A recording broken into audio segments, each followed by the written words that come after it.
है ना, मतलब आपका केवल बी बचा है, बी हमारा राइट है। ठीक है दोस्तों, क्लियर है।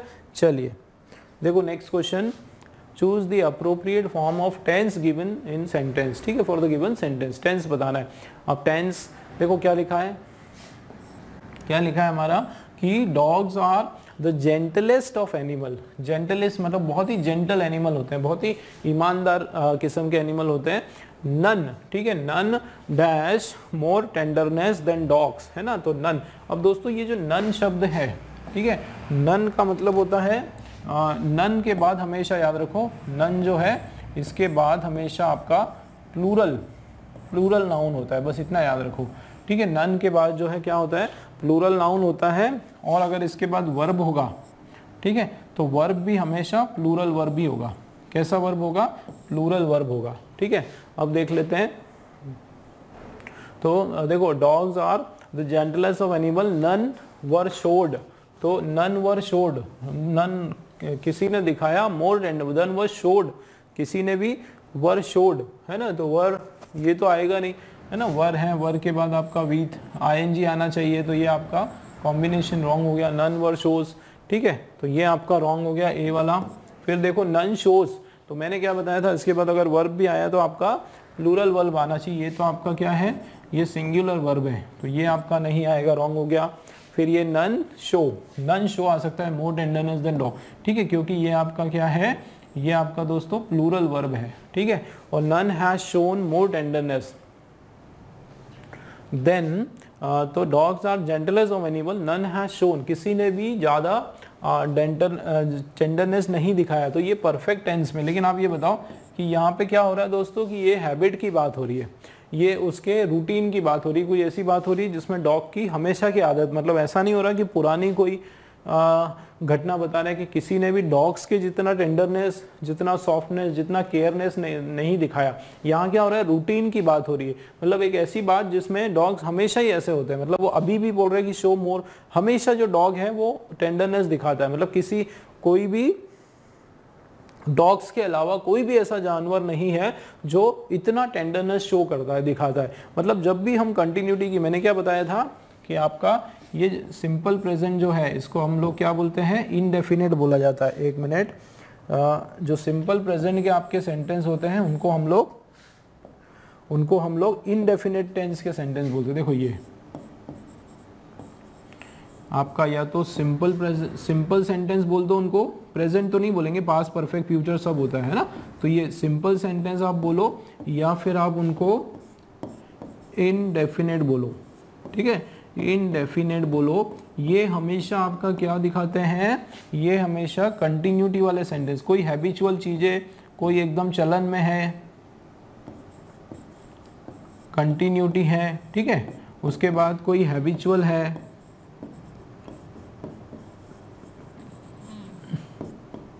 या फिर कोई यूनिवर्सल ट्रूथ है,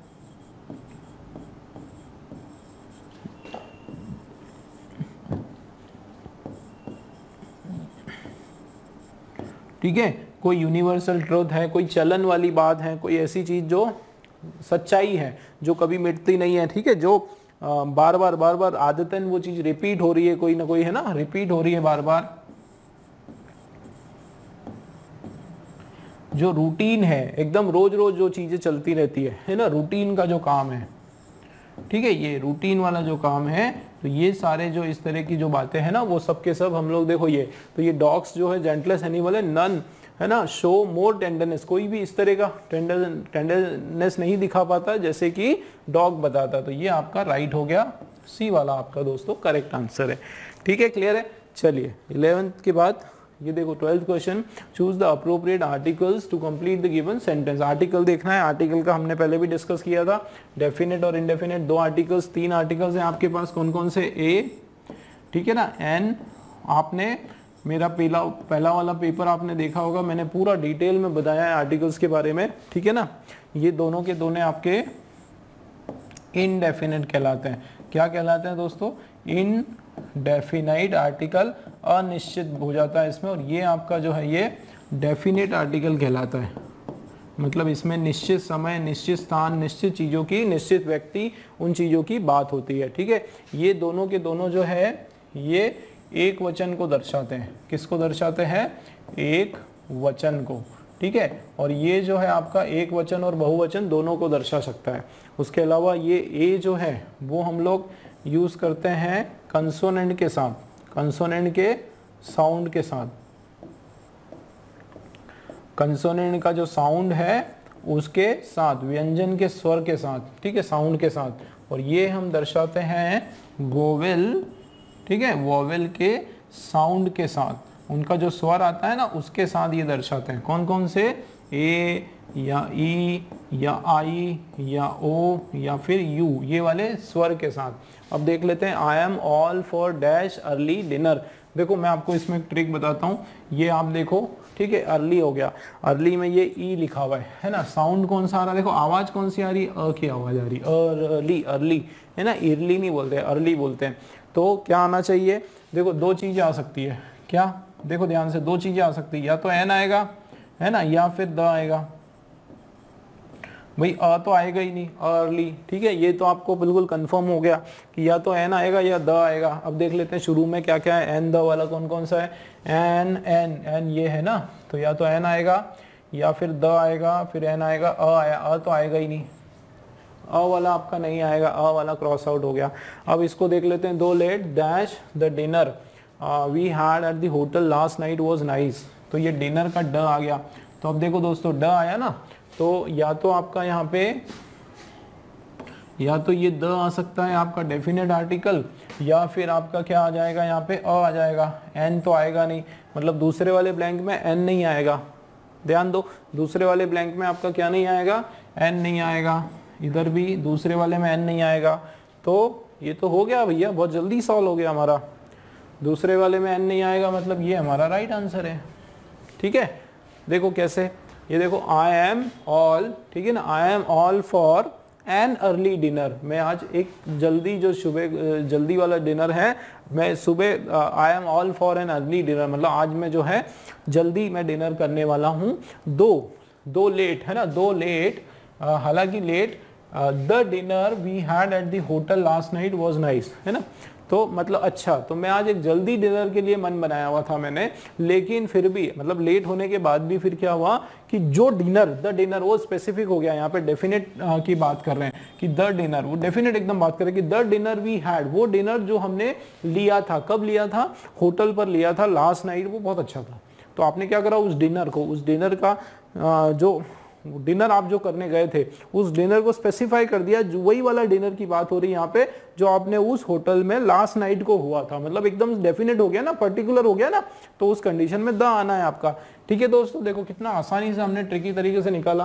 तो दोनों तरीके हैं मेरे पास, समझेंगे भी सही, साथ में ट्रिक्स भी लगाएंगे, ठीक है। बस आप लोग सुनते रहिए, ध्यान दीजिए क्या समझा रहा हूँ, किस तरीके से बता रहा हूँ, ठीक है। चलिए, तो डी वाला हमारा हो गया। नेक्स्ट देखो,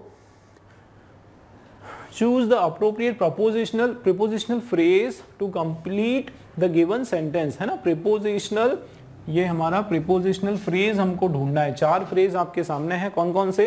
एक होता है in is, with is, of is और by is, ठीक है। तो इसमें आप एक चीज याद रखो, ठीक है दोस्तों, एक फिक्स प्रीपोजिशन है। ये क्या है? फिक्स प्रीपोजिशन, कि ये जो वर्ड है आपका, ये बिल्कुल याद रख लो कि ये जो वर्ड है आपका, ठीक है ना, इस वर्ड के साथ हमेशा, इस वर्ड के साथ हमेशा विथ ही आना है और कुछ नहीं आना है, ठीक है। क्या आना है? विथ ही आना है। बस आप एक चीज दिमाग में रख लो, इन इज नहीं होता है कुछ भी, ऑफ इज नहीं होता है, बाय इज वगैरह कुछ नहीं होता है। क्यों? क्योंकि ये आपका दोस्तों फिक्स प्रीपोजिशन है। ये क्या है आपका? फिक्स प्रीपोजिशन, ठीक है। इसमें आपको बस याद रखना है कि ईज के साथ हमेशा विद ईज। विद ईज मतलब आराम से। क्या मतलब निकल गया था? विद ईज का मतलब है बड़े आसानी से, है ना, ये बड़े आराम से, है ना, वो बोलते हैं ना बड़े आराम से, या फिर आपका आसानी से, ठीक है, आसानी से, ये मीनिंग आ गया, ठीक है। तो देखो, इंडिया वन द मैच, बड़े आराम से, आसानी से, ठीक है, इंडिया वन द मैच, ये हो गया आपका विथ ईज, ठीक है। इसमें बिल्कुल दिमाग लगाने की जरूरत नहीं है, आपको बस याद रखना है कि भैया ईज जो वर्ड है उसके साथ हमेशा with with with with with with आना है और कुछ नहीं आना है, ठीक है। क्लियर है? चलिए अगला क्वेश्चन देखो, choose the option with the appropriate prefix. Pre मतलब पहले, ठीक है, प्रीफिक्स मतलब जो शब्द के पहले लगाया जाता है वो प्रीफिक्स होता है। To complete the given sentence, once, देखो प्रीफिक्स है ना, तो वंस इसके पहले, तो वंस मैच्योरिटी, तो once maturity shows up, dash maturity shows up when once begin to speak unintelligibly. Unintelligibly मतलब बेवकूफ़ी से, बिल्कुल बिना सोच समझ के बोलने वाला। With others about serious issues, तो क्या मीनिंग निकल के आ रहा है कि once dash maturity shows up when once begin to speak unintelligibly with others about serious issue, कि जब किसी की मैच्योरिटी का पता चलता है ना, कब पता चलता है कि जब कोई बोलने लगे एकदम बेवकूफ़ तरीके से, बिना सोचे समझे बोलने लगे अबाउट किसी सीरियस विषय पर। तो अब हमको प्रीफिक्स लगाना। देखो वंस डी मैच्योरिटी नहीं होता है, बिल्कुल याद रखना पड़ेगा। अनमैच्योरिटी नहीं होता है, अनमैच्योरिटी प्रीफिक्स नहीं होता है। नॉन मैच्योरिटी नहीं होता है, इमैच्योरिटी होता है। क्या होता है, हमेशा याद रखना दोस्तों, क्या होता है, इमैच्योरिटी आपका राइट हो जाएगा। इसमें भी आपको जो है याद करना पड़ेगा प्रीफिक्स जो है। और देखो सरल भी हमने कई बार पढ़ा ना, इमैच्योर होना मतलब ना समझ होना, इतनी ज़्यादा उसके अंदर मैच्योरिटी नहीं आना, ठीक है, बचपना नहीं जाना उसका, उसको इमैच्योरिटी बोलते हैं, ठीक है। चलिए नेक्स्ट क्वेश्चन देखो आप। Choose the option that best punctuate, ठीक है, पंचुएशन करना है हमको, that punctuate the given sentence. अब देखो माय फ्रेंड सेड, ठीक है, अब पंचुएशन देखो, my friend said stay with me over the weekend otherwise I will not talk to you. तो देखो दोस्तों, इसमें मैं आपको एक सजेशन दूंगा कि आप ऑप्शन पर मत जाओ, ठीक है ना, आप पहले ऑप्शन पर मत जाओ, आप पहले खुद से ही, मैंने 2-3 क्वेश्चंस में ऐसा बताया आप लोगों को, पहले ना आप लोग खुद से ही इसको सॉल्व करो, खुद से ट्राई करो आपके हिसाब से, फिर आप देखो कि यार हमने जो मैच करा उसके हिसाब से मैचिंग हो रहा है कि नहीं हो रहा है।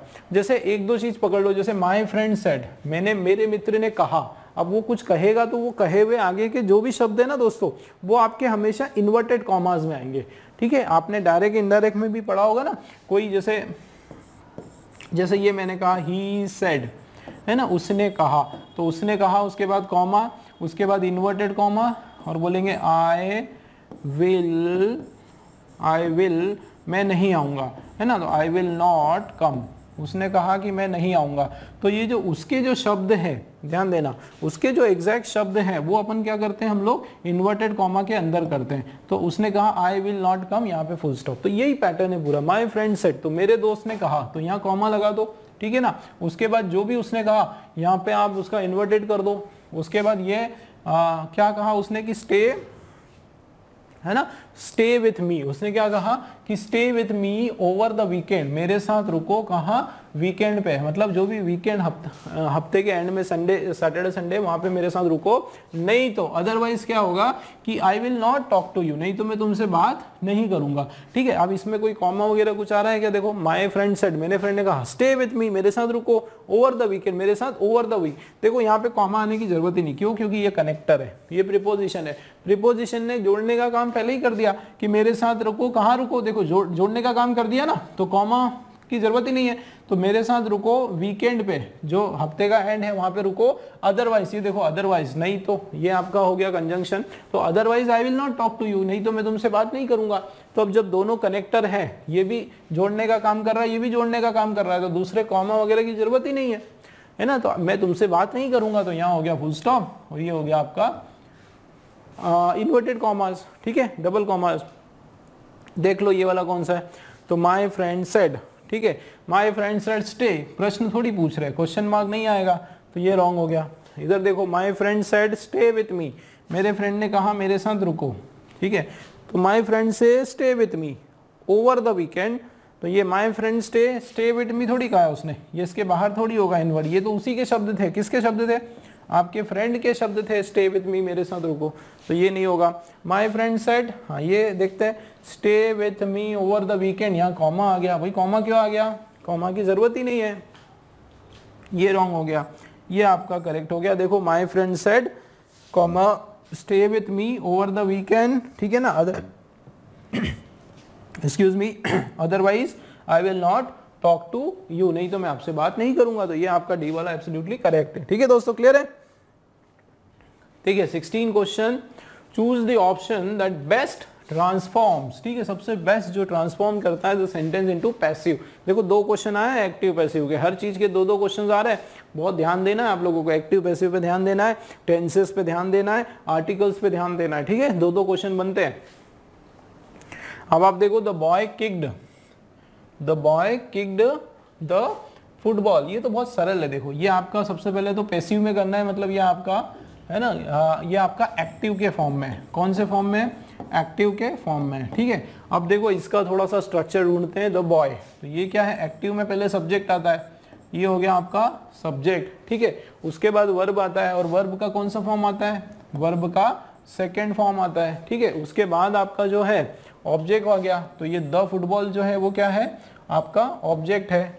अब देखो तो क्या देखा था हमने, ये आपका एक्टिव और ये जो है आपका पैसिव, ये वाला हमारे पास जो है फॉर्मूला है सब्जेक्ट वर्ब का सेकेंड फॉर्म और ऑब्जेक्ट। तो इसका जो है आपका पैसिव हो जाएगा दोस्तों ऑब्जेक्ट प्लस यहाँ पे हेल्पिंग वर्ब में वॉज आएगा, या फिर आपका वर्ब भी आ सकता है, वो डिपेंड करता है किस पे, आपका सब ऑब्जेक्ट कैसा है, सिंगल है कि प्लूरल है, ठीक है। और उसके बाद वर्ब का हमेशा थर्ड फॉर्म आएगा, और उसके बाद बाय आएगा, उसके बाद सब्जेक्ट आएगा। ये बिल्कुल याद रखना पड़ेगा आपको, ठीक है। अब देखो क्या दिया हुआ है, the boy kicked the object, तो ऑब्जेक्ट क्या है हमारा, ऑब्जेक्ट हमारा क्या है, द फुटबॉल। तो ये हमने बना दिया द फुटबॉल, क्या बना दिया दोस्तों, ये हो गया हमारा द फुटबॉल।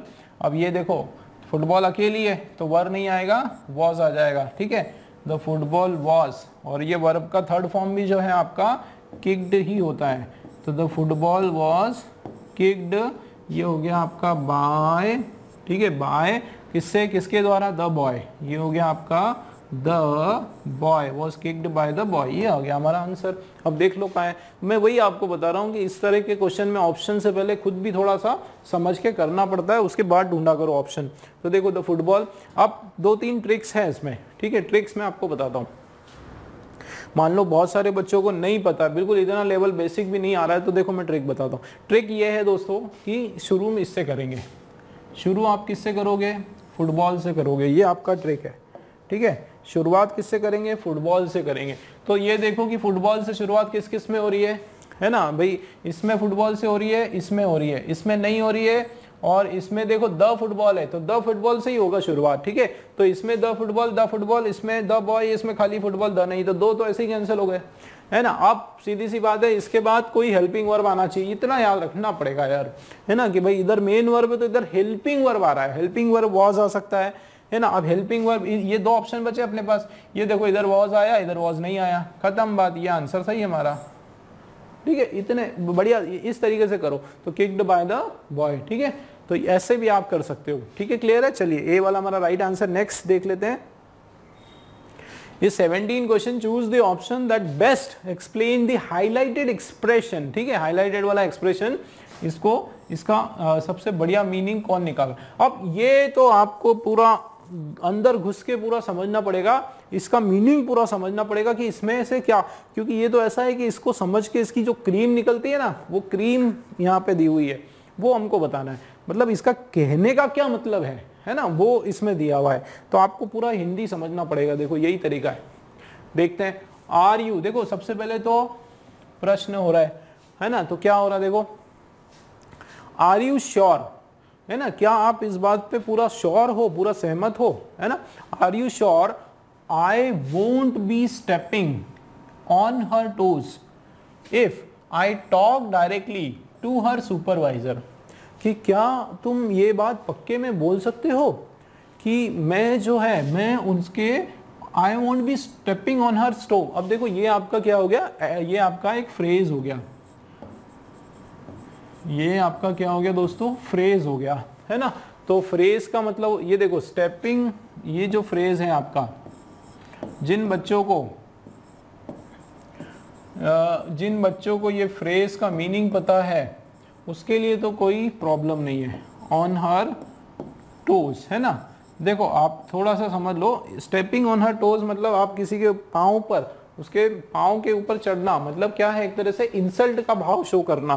क्या शो करना, इंसल्टिंग, तो इसका मीनिंग क्या निकल के आ रहा है, इंसल्टिंग या बहुत ही इरिटेटिंग, इरिटेटिंग बहुत ही है ना, इंसल्टिंग के सेंस से आ रहा है, इरिटेटिंग के सेंस से। अब देख लो, तो आर यू श्योर, इसका मीनिंग मैं बताता हूँ। Are you sure I won't be stepping on her toes if I talk directly to her supervisor. मतलब वो ये बोल रहे हैं कि क्या आपको पक्का भरोसा है कि मैं उसका इंसल्ट नहीं कर रही हूँ, क्या करके, अगर मैं उसके सुपरवाइजर से डायरेक्टली बात कर लूँ तो, मतलब अगर मैं सुपरवाइजर से, उसके सुपरवाइजर से डायरेक्टली बात कर लूँ तो ऐसा तो नहीं होगा कि उसको इंसल्टिंग लगेगा, उसको बुरा लगेगा, ये सेंस आ रहा है। अब आप देखो डोमिनेटिंग, डोमिनेटिंग का मतलब होता है हावी होना, ठीक है। तो यहाँ पे डोमिनेटिंग, हावी होने की तो कोई बात ही नहीं हो रही है, किसी पे कोई हावी होने के सेंस ही नहीं आ रहा है, ठीक है। हावी होना यहाँ पे वो सेंस नहीं आ रहा, ये नहीं होगा, ठीक है। मीनिंग समझना पड़ेगा। अंडरस्टैंडिंग, अंडरस्टैंडिंग मतलब चीज़ों को समझना, तो चीज़ों को समझने की बात नहीं हो रही, कुछ समझने वाली बात, वो सेंस तो आ नहीं रहा है, ठीक है, ये नहीं होगा। ऑफेंडिंग या इंसल्टिंग, बहुत इंसल्टिंग चीज़ है, इसकी बात हो रही है ना, ऑफेंड करना, उसको इंसल्ट करना, नीचा दिखाना, ये बिल्कुल आपका सही आंसर है। अब्यूजिंग का मतलब बुरा भला कहना, गलत शब्द कहना, तो ये तो आपका सेंस नहीं आ रहा है, ठीक है, तो सी वाला आपका राइट आंसर है। चलिए नेक्स्ट क्वेश्चन देखो आप, choose the correct form of verb that is in agreement with the subject. ये वापस आपका सब्जेक्ट वर्ब एग्रीमेंट का एक क्वेश्चन तो आता है दोस्तों,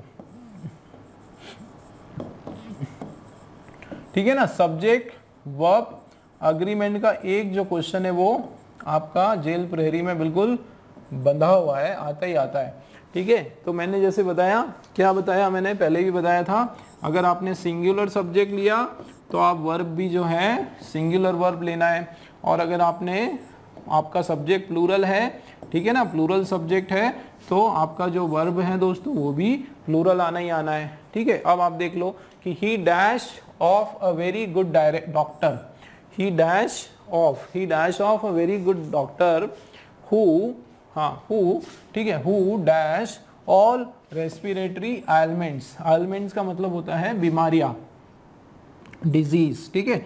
ailment मतलब बीमारी या फिर आपके डिजीज जो है, ailments मतलब डिजीजेस।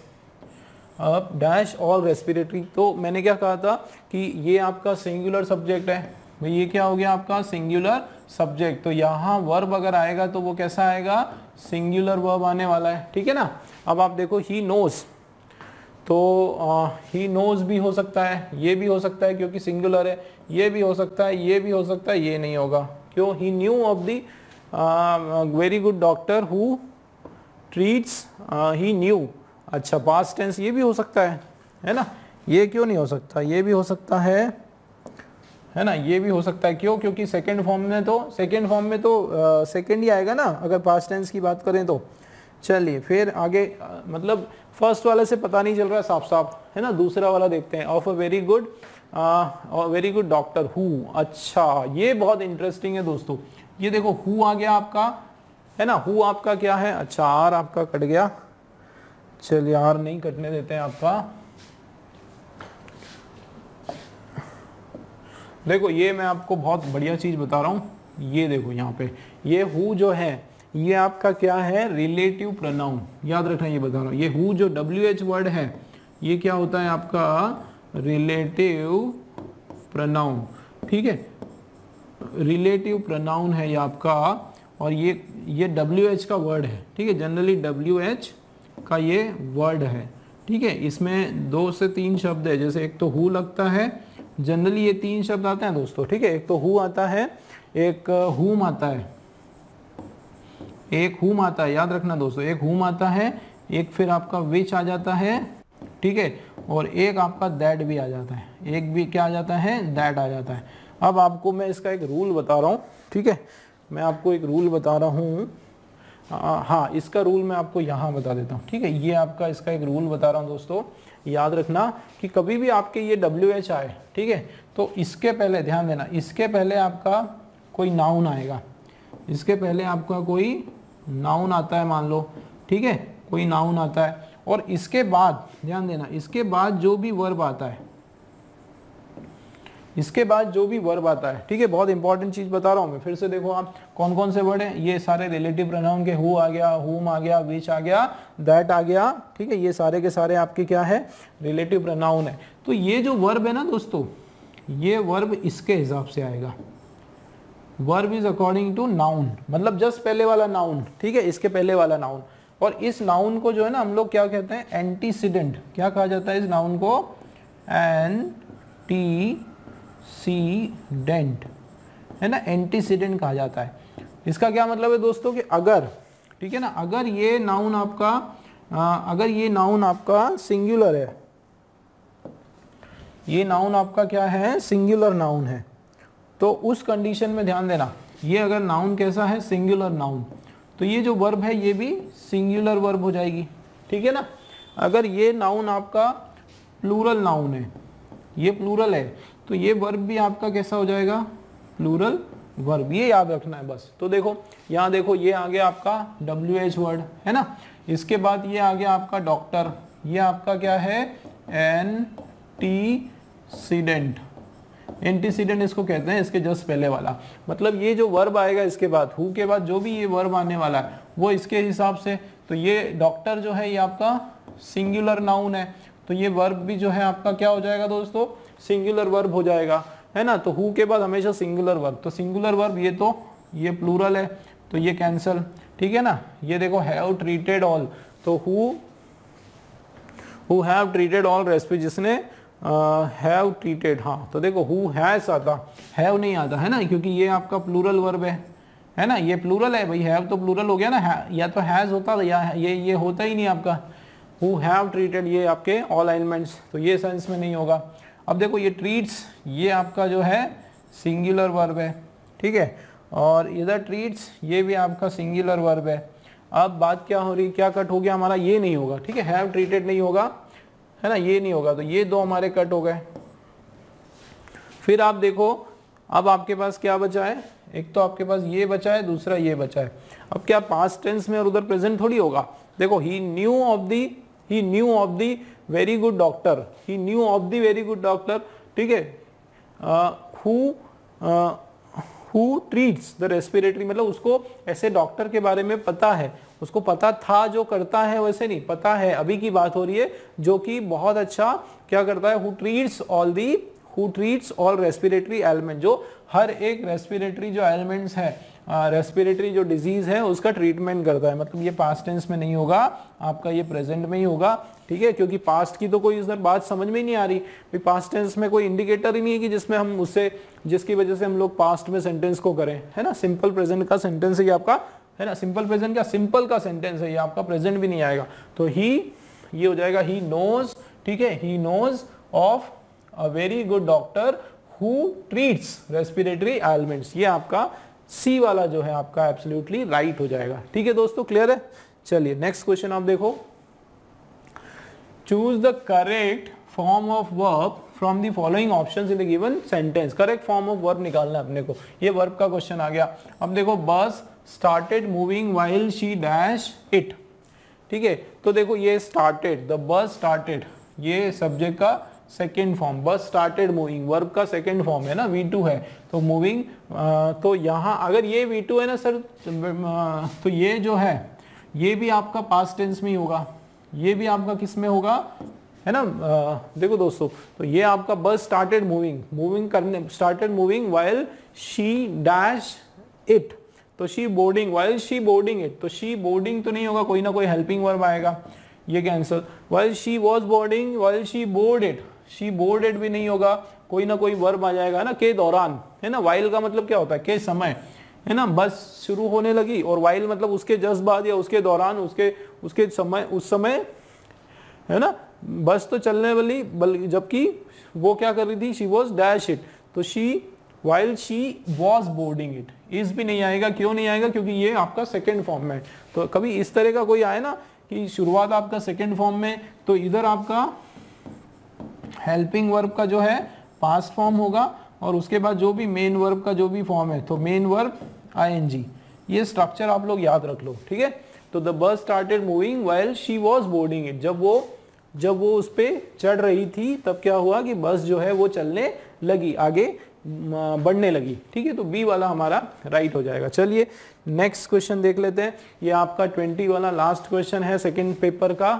ठीक है, ये क्वेश्चन देखो आपकी, चूज द अप्रोप्रिएट आर्टिकल। देखो वापस से आर्टिकल का क्वेश्चन आ गया, दूसरा क्वेश्चन है आर्टिकल का आपका इस पेपर में फॉर द गिवन सेंटेंस। तो 3 आर्टिकल्स है इसमें, देखो आप ट्रिक से करेंगे दोस्तों हम लोग। ठीक है, he has gone on dash, ठीक है, he has gone on dash climbing expedition, वो क्लाइंबिंग एक्सपेडिशन पे गया, on dash climbing expedition to dash Himalayas and dash highest mountain range in India. आप लास्ट में थोड़ा सा देखो, डैश हिमालय। अब अगर चलो मैं इसके स्ट्रक्चर की बात करता हूँ, क्लाइंबिंग का सी आया, सी आया, इसका मतलब क्या है, एन नहीं आएगा, ए और द आने वाला है। ठीक है, अब मैं इसकी बात करूं हिमालयाज की, तो हिमालयाज में भी एन नहीं आएगा, ए और द में से कोई आने वाला है। इधर भी हाईएस्ट में एच है, तो यहाँ पे भी ए या फिर द में से कोई आने वाला है, मतलब एन वाला तो सब काट दो। स्टार्टिंग एन किस किस से हो रही है, इससे हो रही है, आपका कैंसल, एक ऑप्शन आपका कट हो गया।